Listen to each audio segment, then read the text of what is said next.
అంటే ఏమిటి? అదే పనిగా వేడుకోవడం, పట్టుదలతో మాటి మాటికి మనవి చేస్తూ ఉండడమే మొరపెట్టుట. ప్రార్థన చేయటం, మనవి చేయటం, విజ్ఞాపన చేయటం, అడగడం లాంటి పదాల కంటే మొరపెట్టడం అనే పదం చాలా బరువైనది, లోతైనది. మనం సాధారణంగా దేవుని సన్నిధిలో ప్రార్థన చేస్తుంటాం కానీ ప్రమాదం ముంచుకొచ్చినప్పుడు, అత్యవసర పరిస్థితి ఏర్పడినప్పుడు దేవునికి మొరపెడతాం.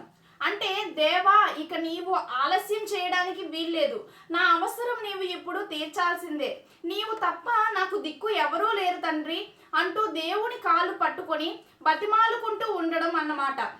మన ప్రార్థనలను మొరలుగా మార్చుకోవాలి. అప్పుడే మన జీవితాల్లో మరిన్ని దైవ కార్యాలను అనుభవిస్తాం. మనం మోకరించి చేతులు పైకెత్తి దేవా, నాయనా, ప్రభువా, యేసయ్య అంటూ మన రక్షకుణ్ణి పిలుస్తూ మొరపెడుతూ ప్రార్థన చేసినప్పుడు ఆ మొరలు దేవుని పాదాలకు తాకుతాయి.